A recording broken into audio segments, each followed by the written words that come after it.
पढ़ेंगे current affair, editorial part number 3 पढ़ेंगे। क्या है देख लेते हैं।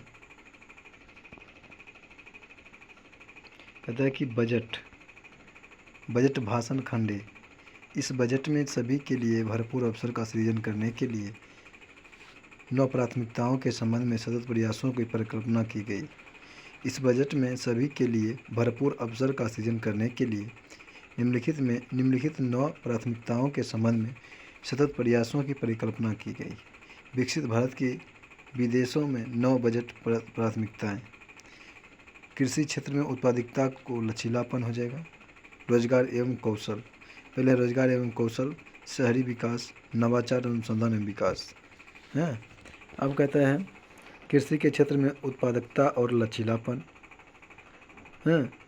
रोजगार एवं कौशल में जाएगा समावेशी मानव संसाधन विकास एवं सामाजिक न्याय। शहरी विकास में जाएगा विनिर्माण एवं सेवाएं, ऊर्जा संरक्षण। नवाचार अनुसंधान एवं विकास में जाएगा अवसंरचना और नई पीढ़ी के सुधार। आगे चलते हैं, प्राथमिकता 1 जानेंगे। कृषि क्षेत्र में उत्पादकता और लचीलापन या अनुकूलनीयता। कृषि के क्षेत्र में उत्पादकता और लचीलापन या अनुकूलनीयता। कृषि और इससे जुड़े क्षेत्रों के लिए 1.52 लाख करोड़ रुपये का आवंटन है। कृषि और इससे जुड़े क्षेत्रों के लिए 1.52 लाख करोड़ रुपये का आवंटन है। किसानों की खेतीबाड़ी के लिए 32 कृषि और बागवानी फसलों की नई 109 उच्च पैदावार वाली जलवायु अनुकूल किस्में जारी की जाएगी। किसानों की खेतीबाड़ी के लिए 32 कृषि और बागवानी फसलों की नई 109 उच्च पैदावार वाली और जलवायु अनुकूल किस्में जारी की जाएगी। अब आगे है प्रमाण पत्र और ब्रांडिंग व्यवस्था के साथ अगले 2 वर्षों में पूरे देश में 10 करोड़ किसानों को प्राथमिक कृषि से जोड़ा जाएगा। प्रमाण पत्र और ब्रांडिंग व्यवस्था के साथ अगले 2 वर्षों में पूरे देश में 1 करोड़ किसानों की प्राकृतिक कृषि से जोड़े जाएंगे। इसका क्रियान्वयन वैज्ञानिक संस्थाओं और इच्छुक ग्राम पंचायतों के माध्यम से किया जाए। प्रमाण पत्र और ब्रांडिंग व्यवस्था के साथ अगले 2 वर्षों में पूरे देश में 1 करोड़ किसानों को प्राकृतिक कृषि से जोड़ा जाएगा। इसका क्रियान्वयन वैज्ञानिक संस्थाओं और इच्छुक ग्राम पंचायतों के माध्यम से किया जाएगा। प्राकृतिक खेती के लिए 10,000 आवश्यकता आधारित जैव इनपुट संसाधन केंद्र स्थापित किए जाएंगे। प्राकृतिक खेती के लिए 10,000 आवश्यकता आधारित जैव इनपुट संसाधन केंद्र स्थापित किए जाएंगे। सरसों, मूंगफली, तिलहन, सोयाबीन और सूर्यमुखी जैसी तिलहनों के लिए आत्मनिर्भरता प्राप्त करने हेतु यह कार्य नीति अपनाई जाएगी। सरसों, मूंगफली, तिलहन, सोयाबीन और सूर्यमुखी जैसी तिलहनों के लिए आत्मनिर्भरता प्राप्त करने हेतु एक कार्य नीति बनाया जाएगा। आगे है प्रमुख उपभोक्ताओं केंद्रों के नज़दीक बड़े पैमाने पर सब्जी उत्पादन क्लस्टर विकसित किए जाएंगे। प्रमुख उपभोक्ता केंद्र के नज़दीक बड़े पैमाने पर सब्जी उत्पादन क्लस्टर बनाए जाएंगे। 3 साल में किसानों और उनकी ज़मीन को शामिल करने के उद्देश्य से राज्यों के साथ मिलकर कृषि में डिजिटल सार्वजनिक अवसंरचना को लागू किया जाएगा। 3 सालों में किसानों और उनकी ज़मीन को शामिल करने के उद्देश्य से राज्यों के साथ मिलकर कृषि में डिजिटल सार्वजनिक अवसंरचना को लागू किया जाएगा। डीपीआई का उपयोग करते हुए 400 जिलों में खरीफ का डिजिटल फसल सर्वेक्षण किया जाएगा। डीपीआई का उपयोग करते हुए 400 जिलों में खरीफ का डिजिटल फसल सर्वेक्षण किया जाएगा। 6 करोड़ किसानों के ज़मीन के ब्यूरो को रजिस्ट्री में दर्ज किया जाएगा। आगे चलते हैं, 5 राज्यों में जल समर्थन आधारित किसान क्रेडिट कार्ड जारी होंगे। 5 राज्यों में जन समर्थन आधारित किसान क्रेडिट कार्ड जारी होंगे।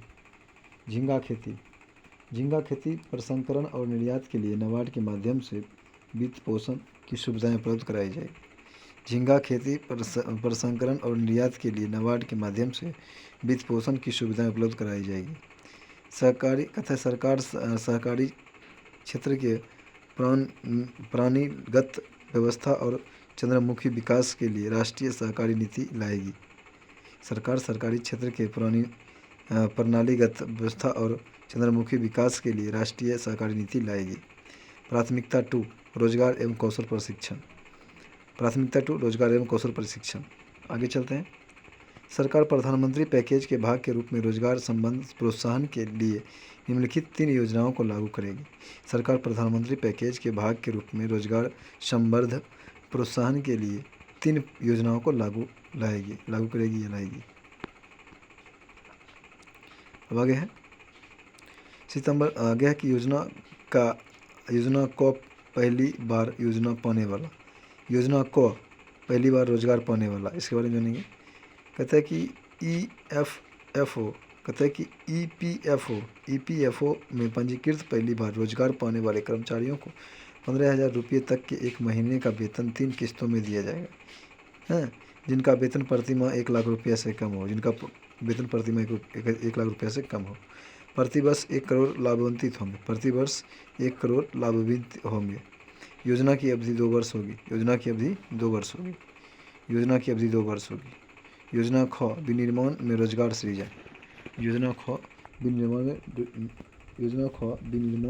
सृजन। कर्मचारी और नियोक्ता दोनों को सीधे विनिर्दिष्ट स्केल पर नौकरी के पहले 4 साल में दोनों के ईपीएफओ में उनके अंशदान के संबंध में प्रोत्साहन दिया जाएगा। नियोक्ता को 50 या बेसलाइन का 25% जो भी कम हो नियुक्त करना होगा। ठीक, कर्मचारी और नियोक्ता दोनों को सीधे विनिर्दिष्ट स्केल पर नौकरी के पहले 4 साल में दोनों के ईपीएफओ में उनके अंशदान के संबंध में प्रोत्साहन दिया जाएगा। नियोक्ता को 50 या बेसलाइन का 25% होगा जो भी कम हो नियुक्त करना होगा। योजना गो नियोक्ताओं का मदद। आगे चलते हैं। सरकार नियोक्ता को उसके ईपीएफओ योगदान के लिए 2 साल तक हर अतिरिक्त कर्मचारी पर 3,000 रुपये जो है प्रति महीना भुगतान करेगा। कर्मचारी पहली बार ईपीएफओ में शामिल होंगे और उनकी वेतन 1 लाख से कम होगी। आगे कार्यबल में महिलाओं की भागीदारी बढ़ाने के लिए औद्योगिक औद्योगिक सहयोगों से महिला छात्रावास और शिशु गृहों की स्थापना। महिला केंद्रित कौशल प्रशिक्षण कार्यक्रमों का आयोजन। महिला स्वयं सहायता समूह उद्योग को बाजार तक पहुंच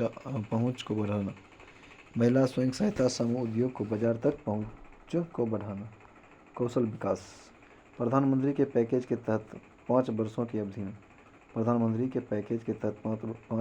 अवधि में 20 लाख युवाओं के कौशल विकास के लिए प्रशिक्षण दिया जाएगा। हब और स्पोक व्यवस्था के तहत 5 साल में 1,000 औद्योगिक प्रशिक्षण संस्थानों यानी कि ITI का उन्नयन किया जाएगा।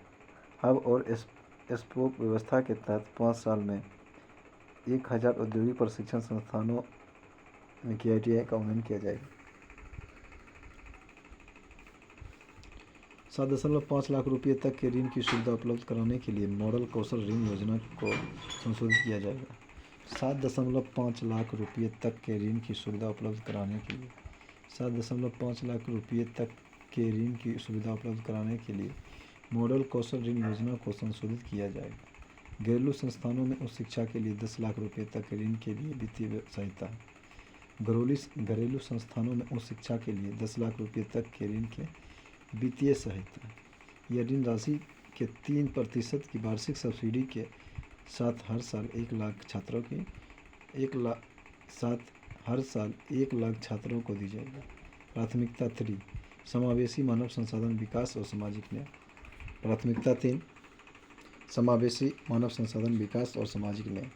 मिशन सूर्योदय के साथ बिहार में अवसंरचना विकास। बिहार, झारखंड, पश्चिम बंगाल, उड़ीसा, आंध्र प्रदेश को शामिल करते हुए देश के पूर्वी क्षेत्र में चौमुखी विकास के लिए पूर्वोदय नामक योजना तैयार की जाएगी। अमृत कोलकाता उद्योग गलियारे के साथ गया में औद्योगिक केंद्र का विकास किया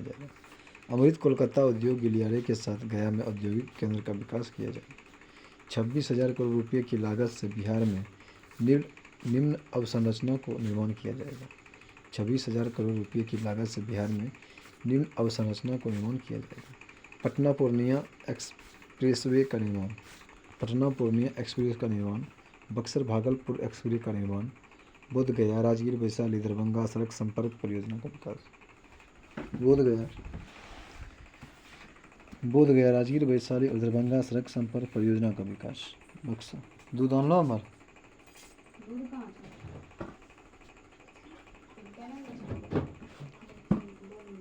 मैं कल के दूध ले ली है तुम खा लियो।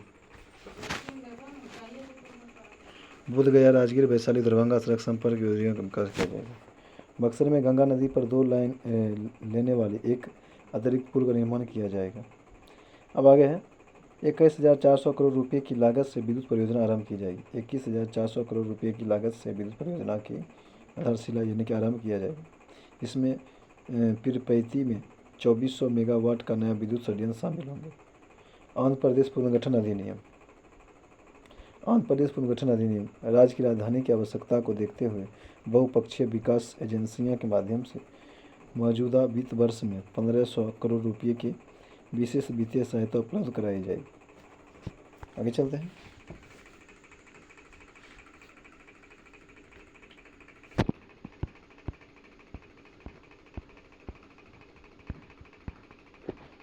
विशाखापट्टनम चेन्नई औद्योगिक गलियारे में कोप्पार्थी क्षेत्र और हैदराबाद बेंगलुरु औद्योगिक गलियारे में और कथा की ओरवाकल क्षेत्र में पानी बिजली रेलवे और सड़कों जैसी आवश्यक अवसंरचनाओं के लिए निधियां उपलब्ध कराई जाएगी। प्रधानमंत्री आवास योजना के अंतर्गत ग्रामीण तथा शहरी क्षेत्र में 3 करोड़ अतिरिक्त मकानों की घोषणा की गई। महिला और लड़कियों को फायदा पहुंचाने वाली योजना के लिए कुल 3 लाख करोड़ रुपये का आवंटन की व्यवस्था की गई। प्रधानमंत्री जनजातीय उन्नत ग्राम अभियान। जनजाति बहुल गांवों और आकांक्षी जिलों में जनजाति परिवारों का सामाजिक आर्थिक विकास के लिए प्रधानमंत्री जनजातीय उन्नत ग्राम अभियान की शुरुआत की जाएगी, जिसमें 63,000 गाँवों के 5 करोड़ जनजाति लोग लाभार्थी होंगे। पूर्वोत्तर क्षेत्र में इंडिया पोस्ट पेमेंट बैंक की 100 शाखाएँ खोली जाएगी। ग्रामीण अवसंरचना सहित ग्रामीण विकास के लिए 2.66 लाख करोड़ रुपये का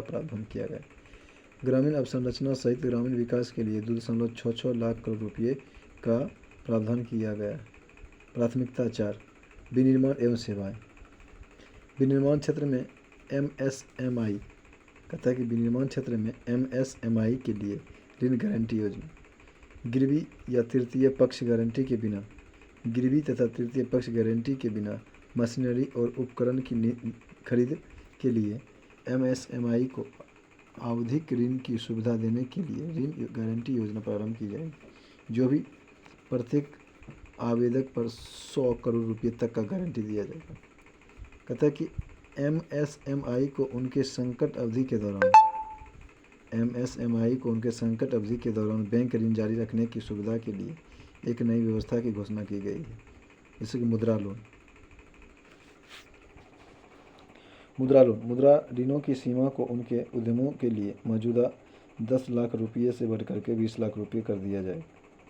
जिन्हें ऋण श्रेणी के अंतर्गत ऋण लिया हो, पहले के ऋण को सफलतापूर्वक चुका दिया। खरीदारों को ट्रेडर्स प्लेटफॉर्म पर अनिवार्य रूप से शामिल करने के लिए कारोबार की सीमा को 500 करोड़ रुपये से घटा करके 250 करोड़ रुपये कर दिया गया। खरीदारों को ट्रेडर्स प्लेटफॉर्म पर अनिवार्य रूप से शामिल करने के लिए कारोबार की सीमा को 500 से घटा करके 250 करोड़ रुपये कर दिया। MSMI क्षेत्र में 50 मल्टी प्रोडक्ट फूड इरिडेशन इकाइयाँ स्थापित करने के लिए वित्तीय सहायता दी जाएगी। MSMI क्षेत्र में 50 मल्टी प्रोडक्ट फूड इरिडेशन इकाइयाँ स्थापित करने के लिए वित्तीय सहायता दी जाएगी। NABL मान्यता वाली 100 लाख गुणवत्ता और परीक्षण प्रयोगशालाएँ स्थापित की जाएगी, तथा कि MSMI तथा पारंपरिक कारीगरों को अंतर्राष्ट्रीय बाजारों में अपने उत्पादों को बेचने में सक्षम बनाने के लिए सार्वजनिक निजी भागीदारी PPP मोड में ई-कॉमर्स निर्यात केंद्र स्थापित किए जाएंगे। महत्वपूर्ण खनिज मिशन। आगे घरेलू उत्पादन महत्वपूर्ण खनिजों की रिसाइक्लिंग और विदेशों में महत्वपूर्ण खनिज संपदा का अधिग्रहण करने के लिए महत्वपूर्ण खनिज मिशन की स्थापना होगी। 500 शीर्ष कंपनियों में से 5 वर्षों में 580 कंपनियों में से 5 वर्षों में 1 करोड़ युवाओं को इंटर्नशिप के अवसर प्रदान करने के लिए एक व्यापक योजना की शुरुआत की जाएगी। 580 कंपनी में से 50 वर्षों में 1 करोड़ युवाओं को इंटर्नशिप के अवसर प्राप्त करने के लिए एक व्यापक योजना की शुरुआत की जाएगी। इस योजना में 50,000 रुपये प्रति माह का इंटर्नशिप भत्ता और एक मुफ्त 6,000 रुपये की सहायता दी जाएगी। 100 शहरों में या उसके आसपास संपूर्ण अवसंरचना के साथ निवेश हेतु प्लग एंड प्ले औद्योगिक पार्कों को विकसित किया जाएगा। आगे चलते हैं।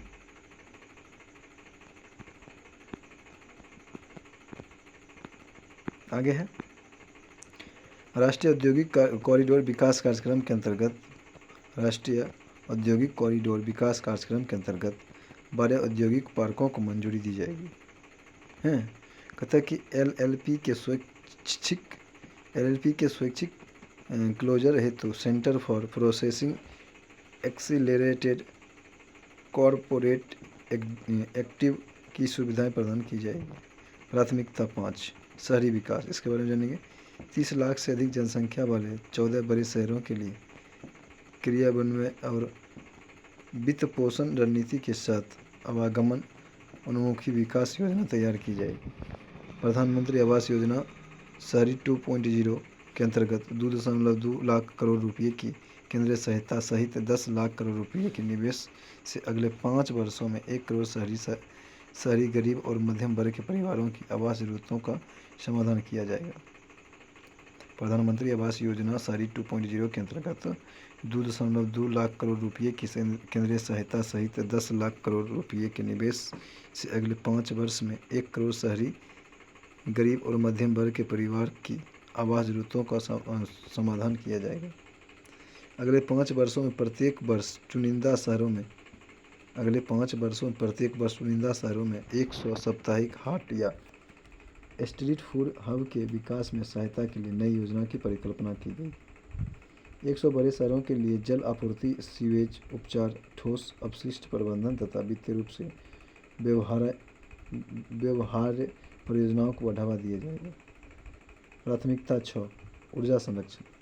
अंतरिम बजट में की गई घोषणाओं के अनुरूप 1 करोड़ घरों के प्रति माह 300 यूनिट तक मुफ्त बिजली प्राप्त करने में सक्षम रहने हेतु रूफटॉप सोलर प्लांट लगाने के लिए पीएम सूर्य घर मुफ्त बिजली योजना का शुभारंभ किया जाएगा। अगर विद्युत भंडारण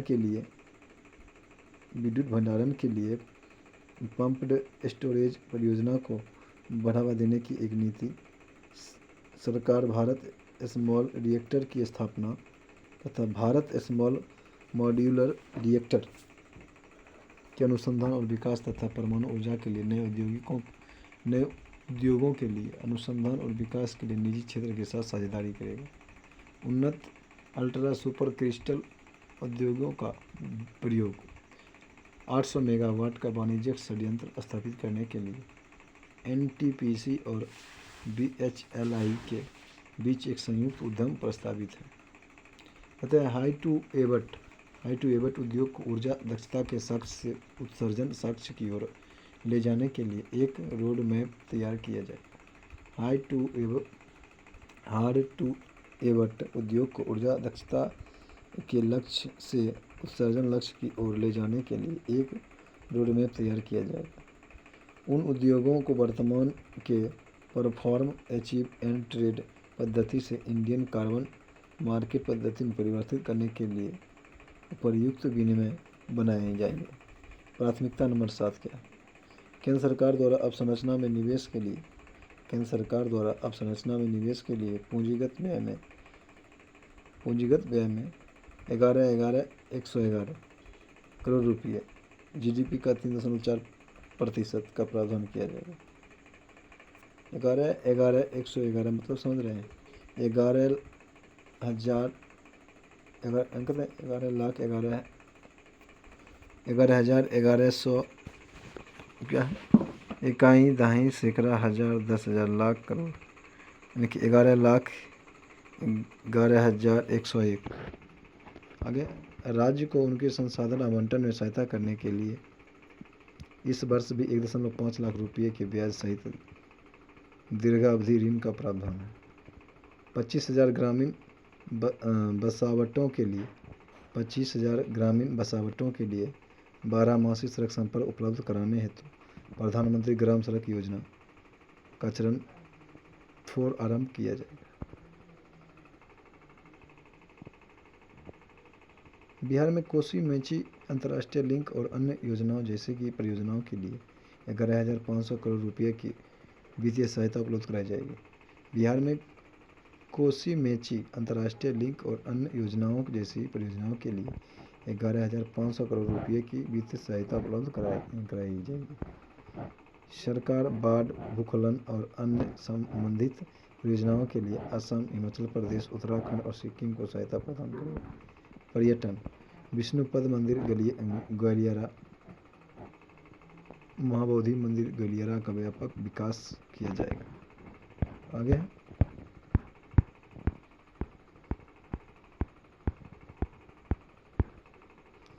राजगीर में 20वें तीर्थंकर मुनि सुब्रत का प्राचीन मंदिर। राजगीर में 20वें तीर्थंकर मुनि सुब्रत का प्राचीन मंदिर, 7 गर्म जल धाराएं और नालंदा विश्वविद्यालय पुनरुत्थान के अलावा नालंदा को एक पर्यटक केंद्र के रूप में विकसित किया जाएगा।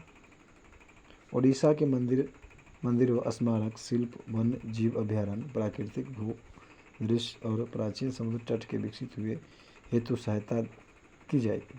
ओडिशा के मंदिर, स्मारक, शिल्प, वन्य जीव अभयारण्य, प्राकृतिक भूदृश्य और प्राचीन समुद्र तट के विकास हेतु सहायता की जाएगी। आगे प्राथमिकता 8, नवाचार, अनुसंधान एवं विकास। मूलभूत अनुसंधान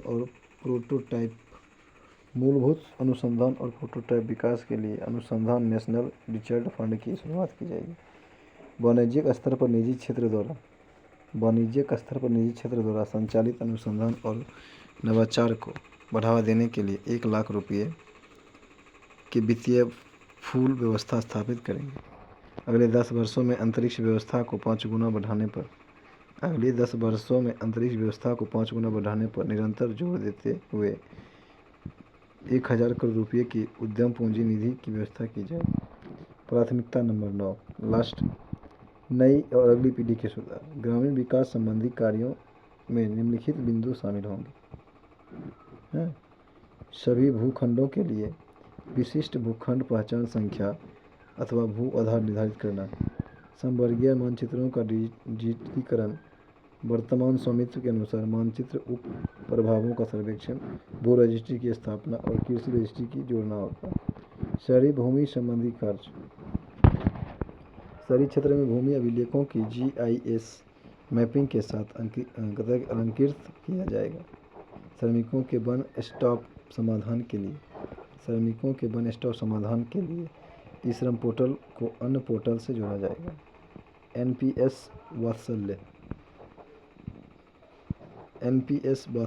माता पिता और अभिभावकों द्वारा आवश्यक बच्चों के लिए अंशदान हेतु NPS वात्सल्य योजना शुरू की जाएगी। व्यवसाय करने की आसानी को बढ़ावा देने के लिए जन विश्वास विधेयक 2.0 जल्द ही लाया जाएगा। व्यवसाय करने की आसानी को बढ़ावा देने के लिए जन विश्वास विधेयक 2.0 जल्द ही लाया जाएगा। अब आगे बजट भाषण नंबर 20, अप्रत्यक्ष कर। क्षेत्र विशेष के लिए सीमा शुल्क के निम्नलिखित प्रस्ताव किए गए। औषधियाँ एवं चिकित्सा उपकरण। कैंसर की 3 दवाइयाँ जैसे कि ट्रेस्टुजुमाब, डिरोक्सिटिकेन,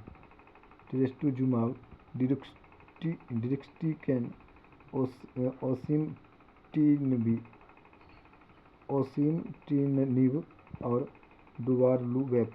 डुवारलुमेब को सीमा शुल्क से पूरी तरह छूट कर दी गई है। मोबाइल फ़ोन और संबंधित पुर्जे। Mobile prepaid circuit board assembly और मोबाइल चार्ज पर मूलभूत सीमा शुल्क को घटाकर 15% किया गया। महत्वपूर्ण खनिज, 25 महत्वपूर्ण खनिजों को सीमा शुल्क से पूरी तरह छूट और 2 महत्वपूर्ण खनिजों पर BCD को कम करने का प्रस्ताव। कीमती धातु, सोने और चांदी पर सीमा शुल्क घटाकर 6% किया गया। प्लेटिनम पर 6.4।